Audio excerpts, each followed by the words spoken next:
Okay, calm down. You got nervous, man. You got nervous, man. Okay, calm down. Hello, everyone, and welcome to the Katie Halper Show. We are so excited to have you with us. We have a great show for you tonight, and it's going to be a great time. I can promise you that.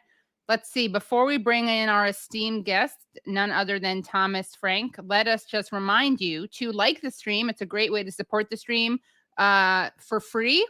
Just hit the like. Make sure you subscribe. Hit subscribe and then press the bell so that you don't miss any of these great streams. Also, if you want to see exclusive content, including the full interview that I'm doing tonight with Tom, please become Patreon supporters at patreon.com/The Katie Halper Show. Again, that's patreon.com/The Katie Halper Show. You get extended interviews and bonus content every single week. So what is better than that? And that's for $5 a month. You get that extra content.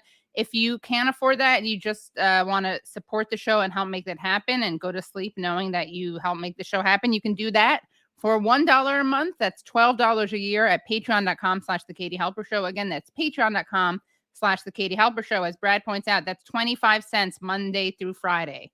That's pretty affordable.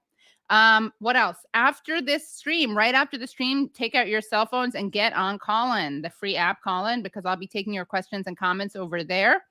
And make sure that if you're not watching this live and you want to see this full thing later on, to become Patreon supporters at patreon.com/The Katie Halper Show. Again, that's patreon.com/The Katie Halper Show. And as Brad points out, the link to the call-in, which is where we take your questions and comments, is indeed in the description to this YouTube link. So I'm about to bring on this great guest. He's written several amazing books, including among them, What's the Matter with Kansas?, Listen Liberal, and The People Know, A History of Anti-Populism. He also was the founder of the Baffler magazine. So let us bring on to the show the inimitable Thomas Frank. Hello, Thomas. Katie. The thing is that I am imitable. Are you? I'm imitable, actually. I have someone impersonating me on Telegram. Guys, I'm not very active on Telegram. So if you see someone with my name on Telegram telling you to give money to something, it's a scam. Oh my God. Do you know how many Thomas Franks there are out there? Right. They don't even have to pretend to be you. It's just a common name. I know. I didn't know that when I started out, but there's at least 3 journalists with that name. There's also a YouTube guy. Yes, there's the YouTube guy. There's some professional athlete, and there's Frank Thomas, the baseball player. I used to get his mail when I lived in Chicago. Yeah. Any offers to like play for a team? No, these would always be letters, like fan letters from little kids. I see. And because I lived in the South Side of Chicago and the White Sox were the South Side team, and I have no idea how the post office decided that I was that when a kid would just write to Frank Thomas, Chicago, it would come to me. And that's kind of weird.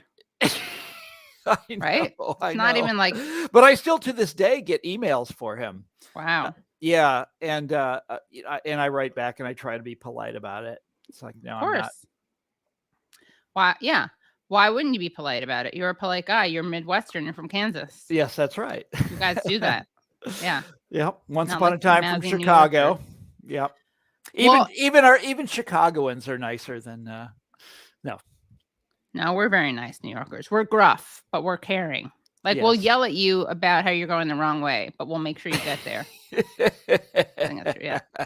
Thomas, by the way, do you want to put anything in your name, like any Twitter handle or website that you want to? No, I think I'm done with Twitter. I do. Really? I am on Facebook from time to time. All right. So people can find me there. Okay, so they'll just look for you. Yeah, but I think I've had it with Twitter. That was one of the many things I in 2022 that I just gave up on. Okay, got it. Well, let's talk about the year in review. I mean, we have a lot to talk about. You have a great video where you give a great spiel about what the hell happened to America, and we're going to talk about that. But anything you want to talk about in terms of wrapping up 2022? Well, I'm glad it's over. I mean, it was like a disastrous year for me, personally. I'm old, Katie. I don't know if you're aware of this. No, you're not old. Well, older I'm than pretty me, old, but and we're both young. and both of my parents died in Sorry, 2022. I know that. Yeah. So it was kind of a rotten year. I spent a lot of time in hospitals and funerals, and that's that's where I was. That's where I've been.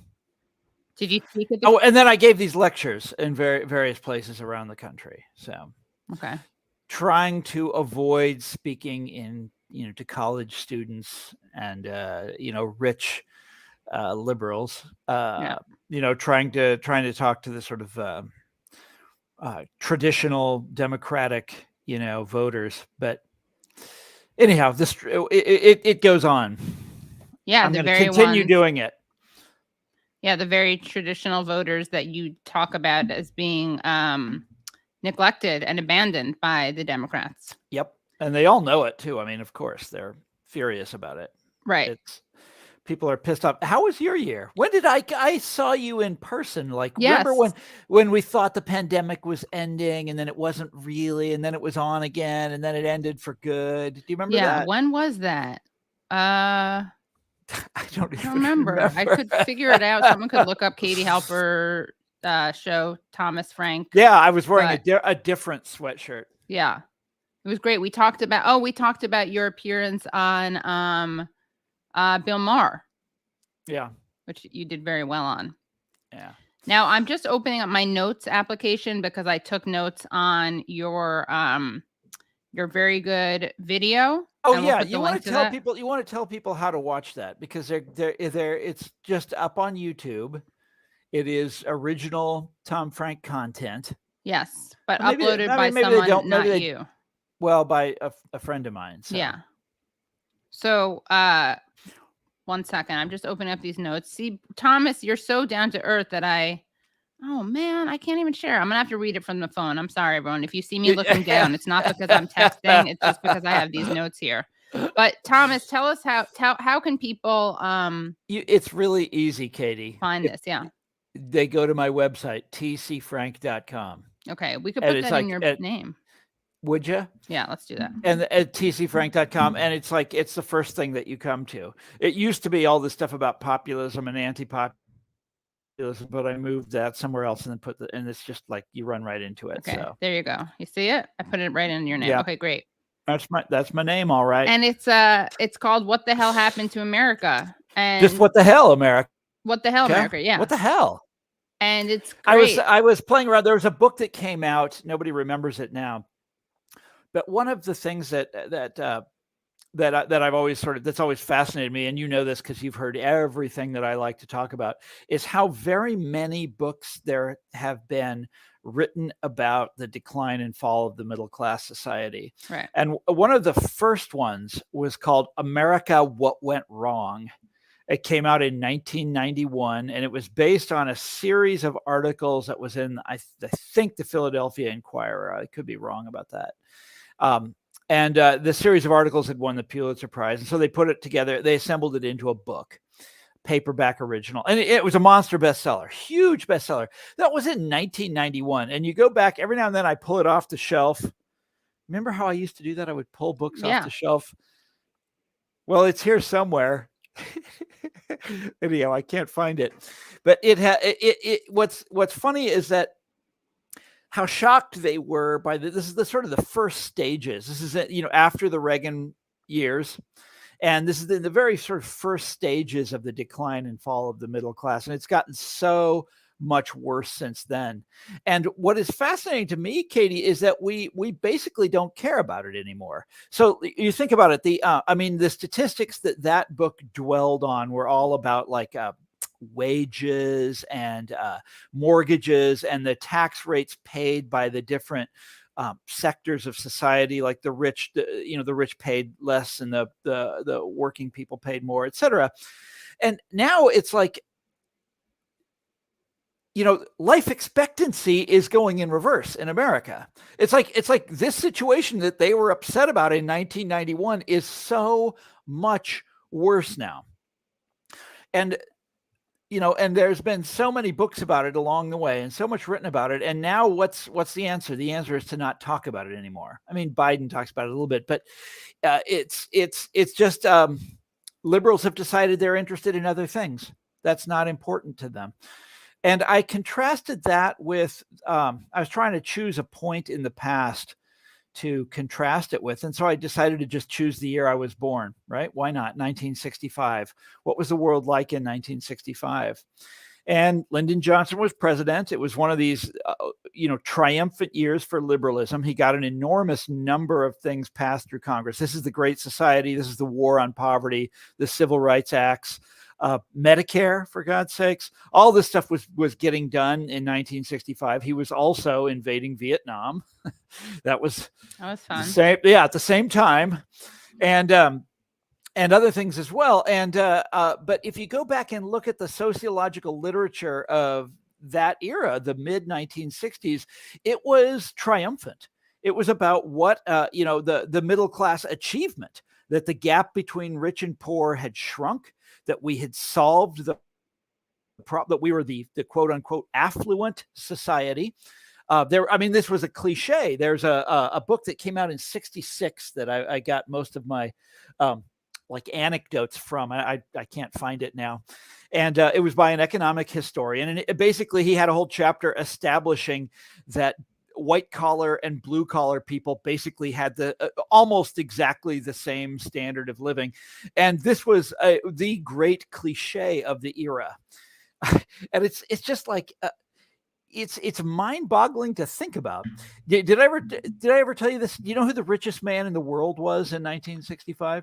Oh, I know this because I just saw your spiel on it. Remind me. It was J. Paul Getty, right. Texas oil baron. Or no, sorry, maybe I think he was from California, but an oil baron, an American oil baron. He was living in London by that time. And his net worth in 1965 was $1 billion. And this is the richest man in the world. And he was kind of an eccentric guy. And he wrote an article for one of the popular magazines. I think it was Time, but it might have been Life. It might have been Look.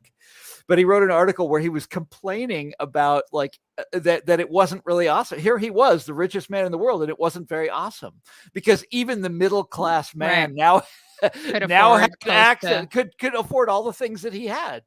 And it's like look at what has happened to us since then. I mean, you get, just think about the, billionaires shooting themselves into space, billionaires. I wish they'd stay there. Yeah. Billionaires making, $20 billion in a single year. All that, it's nuts. Anyhow, it turns out to be a very, useful way of comparing. And then I talked a lot about, Obama talked a lot about inequality. Do you remember this? Of course. Yeah. And then I feel like for Obama and this is Obama's very famous speech in Osawatomie, Kansas, which was important to me because that's right near Kansas City, right near my hometown. And he came and gave a speech about inequality. And after that, they just, they sort of dropped it. They couldn't do it. I guess they figured they couldn't do a lot about it. And then the worst insult was that Trump basically stole the whole issue from them, going around the country, complaining about this, using in some cases the exact same language that the Democrats used to use, and stole the whole thing.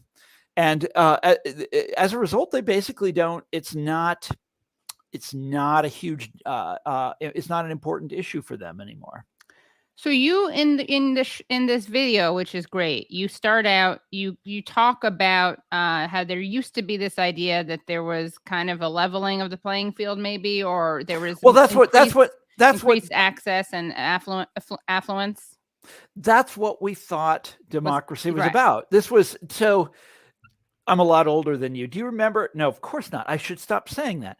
Nixon and Khrushchev had a famous showdown at an American, what was it? An American pavilion at, I'm blanking on exactly what it was. But basically they had a display of American consumer goods. This is when Nixon was vice president, so in the 1950s. And Khrushchev didn't believe it. he was like, no way can the average American afford these things. It's a TV, a refrigerator, all this stuff. And Nixon is like, oh, yes, we can. Oh, yes, we can, Mr. Premier, And this was one of the sort of earlier statements about like what America was about. It was about economic democracy. And Lyndon Johnson was the one that really put that into high gear. This was what he thought democracy was all about. And by the way, this was all inherited from Franklin Roosevelt, of course. Now, the idea existed before the New Deal, but it was, it was largely bogus. Sure. The New Deal, organized labor, that's what this whole idea was. And that's basically, we've beginning with Reagan, we turned the corner on that, and we've never looked back. We've never even paused since then in the sort of redistribution of wealth upwards in this country, and the destruction of the society that I was born into, which is the really shocking aspect of it. And then you talk about how you go back to this moment where Obama talks about the this crisis. You call it an undoing of a civilization. You say the country is going in reverse, and you quote Obama. By the way, and I should explain that. Because all right, that was great, and we almost made it to 1,000 viewers. Next time we will.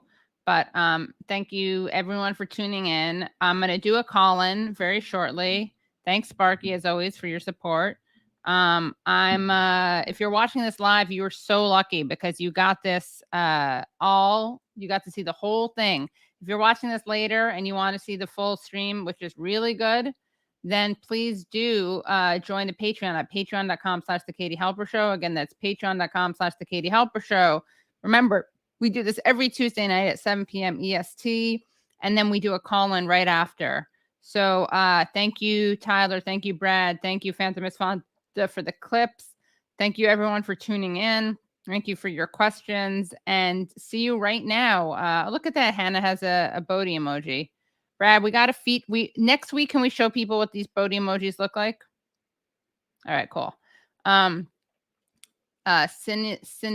Savic says, I'm hoping Brad jumps on to tell us how he got that thing. Brad, jump on. Don't know exactly what people are talking about. Maybe how you got the Obama name? The thing? Program? Yeah.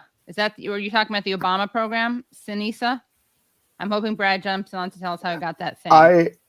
I was just rattling off like things that I remember, like No Child Left Behind and Race to the Top and stuff. But then when I went back, and I could be wrong about this, but I think that Sean Moon entered the right answer like a few comments ahead of me. Okay, yeah, so. Yes. Thank you so much to all of you who got it. Yeah. Yeah. We do it together. It's a team effort. Rev, if you want a Bodhi emoji, the way you get a Bodhi emoji is you become YouTube members, right? Yes. Yeah. Yes, that's right. But Brad, can you show people the last two Bodhi gifts you did, or do you not have them handy? Oh, I will have them all for everyone next week. Do you want me to show? Just so since I brought it up, I feel like I should provide people with it. Oh, okay. It's on our Patreon, right? It is. And here, let me see if I can. Yeah, you can just do the share screen. Yeah. So it's not going to be like, since it's off the cuff. Yeah, it won't be the quality.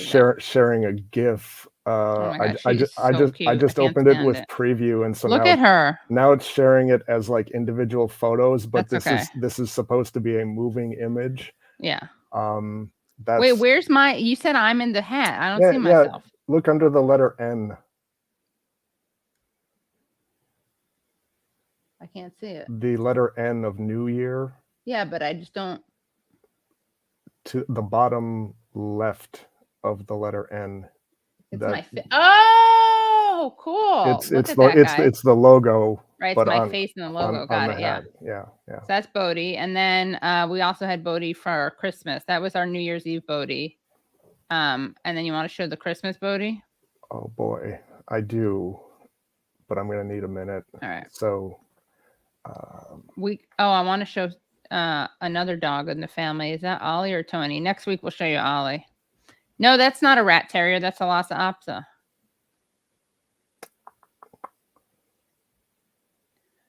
Guys, do you guys have a headache today in the Northeast? I feel like the weather's giving me a big headache. Bodhisattva is named after Bodhisattva because she's a Lhasa Apso. They're Tibetan. Thanks for the super sticker, Rev. Okay. And guys, don't forget we're gonna do callin right after. Here we go. And again, this is a moving image, but Look at her in the snow. She's so cute. I love her. yeah. And we've got others, which I will gather them all up so we can show them to everyone next week. Yeah. And it won't be so. Jamie Thistle says, Katie, do more late night chill streams where you can talk about random stuff. Maybe I'll start doing those again. Oh, no. Oh, no. Don't worry. You won't have to edit those. Yeah. All right. All right, guys. This has been great. You guys are great. Thank you all so much. And I will see you right now on Callin. And remember, if you're watching this later and you want to see the rest of it, go to patreon.com/The Katie Halper Show. And the call-in link's in the description. Yes. Thank you. Okay, I'm down.